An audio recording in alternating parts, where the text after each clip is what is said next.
Well, Jim, the Los Angeles Dodgers, there's a very interesting offseason. They won 111 games last year, finished first in the NL West, way ahead, 22 games ahead of the Padres.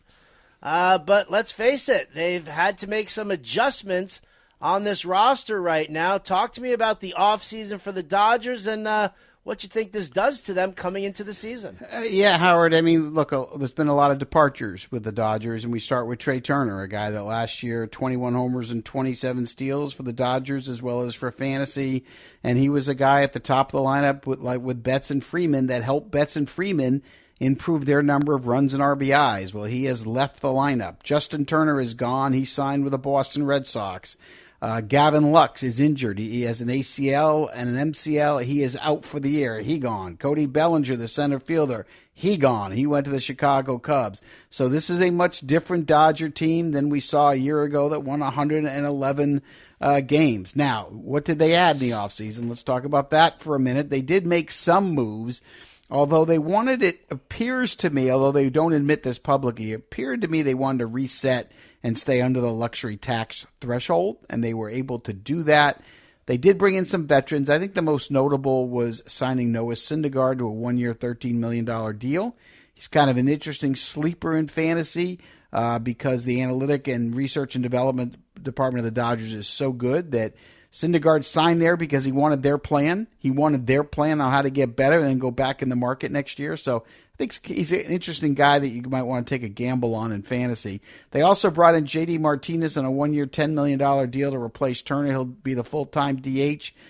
He's been declining the last couple of years, and the power is not what it once was. He could still hit, don't get me wrong, and he's a good mentor to young guys, but I wouldn't expect him to bounce back and be the star he once was. They signed David Peralta to a one-year, $6.5 million deal. He'll platoon in left field with Trace Thompson to start the year, from what I'm being told by them. And then they took a chance on a bunch of other, pitchers like Shelby Miller and Jimmy Nelson and Alex Reyes, and we'll see how that plays off. They did make one trade that was notable. They picked up Miguel Rojas from the Marlins for Jacob Amaya, a swap of shortstops.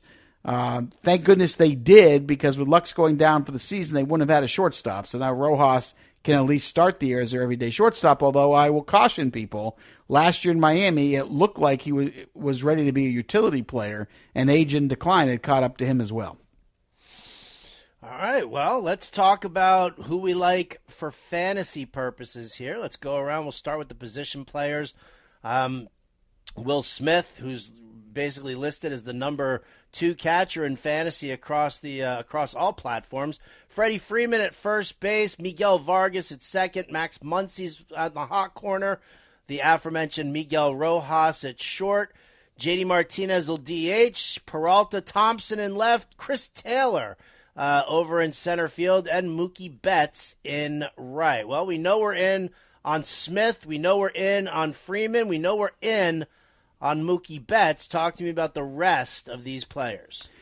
Yeah, no doubt. And Will Smith, I've got him ranked as top 3 catcher, and I've got Freddie Freeman at top 3 first baseman, and I've got Mookie Betts, top 3 outfielder. So those are premium guys that you want to get, as Howard mentioned. I would take a chance on Miguel Vargas at second base. He finally is going to get the opportunity to be an everyday player. He's always hit in the minor leagues, never gotten a chance in the big leagues. I know Dave Roberts, the Dodger manager, told me at the winter meetings that he believes in Vargas and thinks he's going to be a good player. So I think that's a nice kind of under-the-radar guy to consider. Max Muncy is a guy that a lot of my friends really like. When I say friends, I mean GMs and scouts. They really like. They think he'll bounce back. He hit under 200 last year, but he's healthy. He's going to have one position. And look, we know he's got 35 home run power. We know he's going to benefit from the band, getting rid of the band shift. So there's a lot of people that are in on him. I'm not one of them. I got to be honest about it, but a lot of good baseball people think he's going to have a huge year for the Dodgers. They need him to, quite frankly. Look, Chris Taylor's a decent fantasy player because he plays so many different positions. And I think by the end of the year, he probably qualifies middle infield, corner infield, outfield, second base, shortstop, a lot of different spots, which is valuable when you get to the end of the year, as we all know. So that's kind of an interesting guy. So position player wise, that's kind of it. For me personally, like you, it's Betts, it's Freeman, it's Smith, and then I'll take a chance on Rojas and I'll draft Chris Taylor late. Yeah, I'll look at Vargas late in drafts. I mean, it's interesting because you got to look at the platform on which you're playing, because Miguel Vargas in some platforms only qualifies at first base. However, the Dodgers have him slated in here at second, and that is going to add some position eligibility. So check your league rules and see what you got there. That could end up being a nice, low-key move for you in your drafts. Grab Miguel Vargas late, stash him on your bench, and then boom, all of a sudden you've got yourself a second baseman. So something to take a look at for sure. Jim, let's go to the mound. Clayton Kershaw, Julio Urias, Tony Gonsolin, who's dealing with an ankle injury. He has now begun throwing again, so he's ready to go. Dustin May looked fantastic the other day. I watched him throw. Noah Syndergaard, Ryan Pepio, Michael Grove, because there's no Walker Buehler. Where are you at? I mean, Urias is a guy who I'm sure that you like. I know you like Tony Gonsolin. Taking a shot on Kershaw and the crew? Yeah, so I love Urias, right? He's the guy, right? If I can get him, great. I want him. It's on his free agent year. Dodgers haven't extended him. I don't think they're going to watch his pitch count innings limit like they have in the past because they haven't signed him. I think they're going to let him pitch. I feel like they've been looking at his pitch count for the last 6 years. Right. So I think they're finally going to let it go. It's the last year of a contract, and they don't have him signed. So they don't need to anymore. They don't need to worry about the future. They don't have him for the future. They haven't been able to sign him. So, I like that. I like that he has to pitch for a contract, and I like that the Dodgers really don't have any incentive to shut him down like they have for 6 years. So I like Urias a lot in fantasy for this year. Look, I like Kershaw as long as as long as you're in a league where he's a depth play, and you're not going to get 30 starts. 20 starts is what I'm going to plan in 140 innings in the regular season.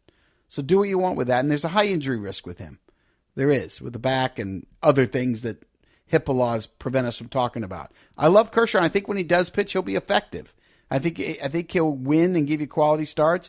He's a 5-inning, 6-inning pitcher at this point in his career. That's it. I think he can trick him for twice through the lineup. So, again, it's not like Urias. I love Gonsolin. I love Dustin May. I'll take both of them. If I'm running the Dodgers, Dustin May's closing because they don't have a closer. Right.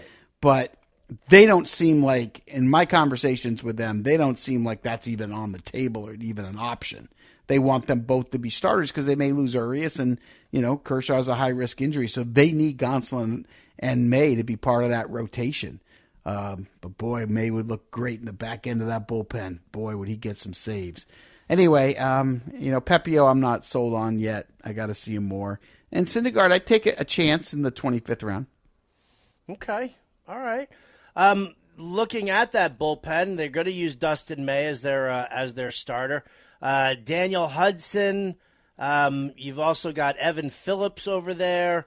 I even see some places are listing Brusdar Graterol as a possibility for some saves over there. I'm sure you've spoken to the boys over in L.A.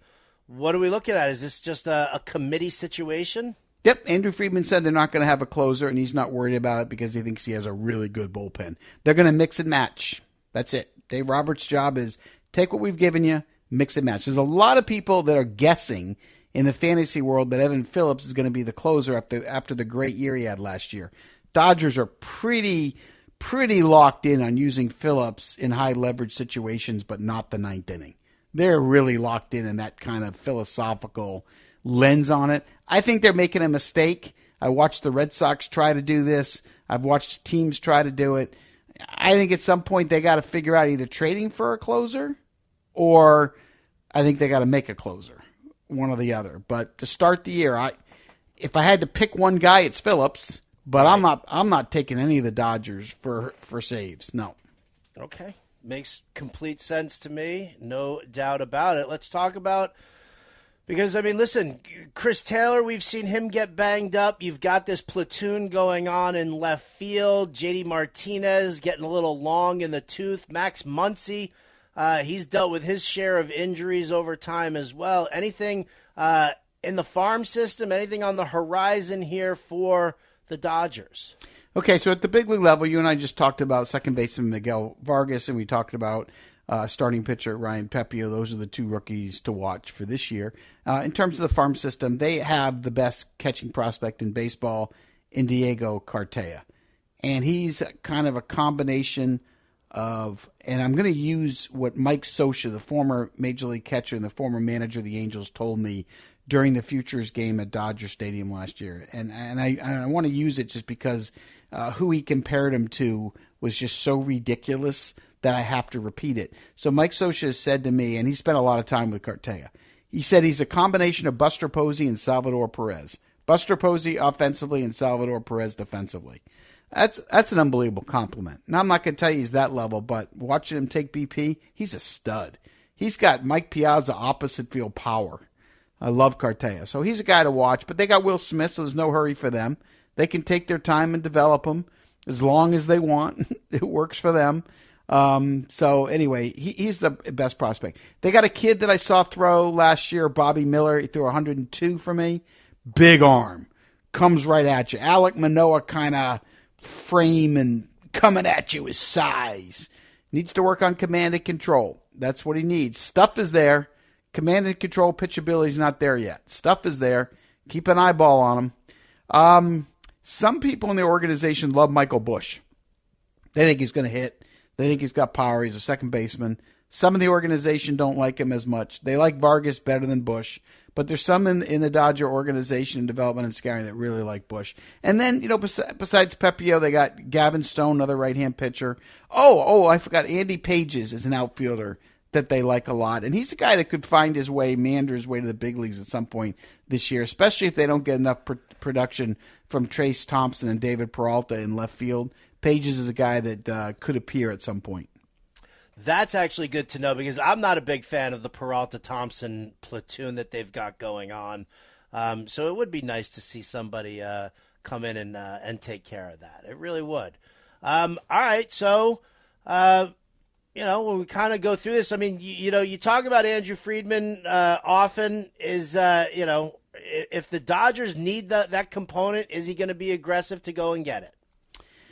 It's a tough one for me to answer because they're not transparent when you ask them, are you going to stay under the luxury tax to reset? They won't acknowledge that publicly at all. But I keep hearing they'd love to get Shohei Ohtani in free agency, and to do that, they'd have to reset now because he's going to get $500 million. So I kind of feel like the Dodgers are going to do what they can to stay under. But here's the thing we don't know. If you get to the end of July and you're 5 games behind the Padres and you might not make the playoffs, are they going to really sit and accept that? With the deep farm system they have, I have a hard time thinking they're going to do that. So I do think there's a chance that they go do it, but I think they're going to try as a front office as hard as they can to not go over the luxury tax so they can reset, so they can spend next winter.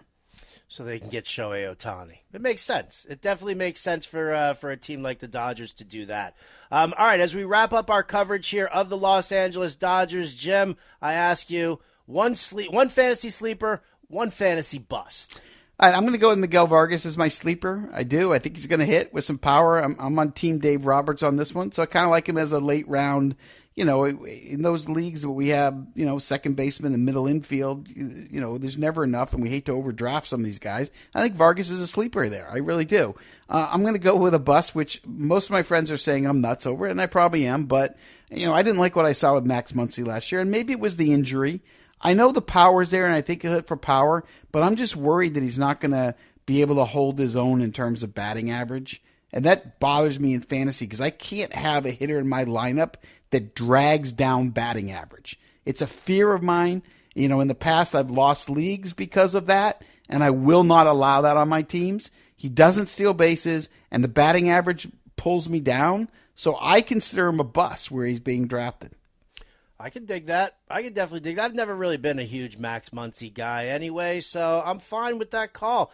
There you go, folks. The Los Angeles Dodgers in a little bit of a nutshell there for fantasy purposes. As always, you can hear our team-by-team breakdowns on the SXM app. Just search Fantasy Alarm and find those over there. You can also find them in our free fantasy baseball draft guide over at fantasyalarm.com.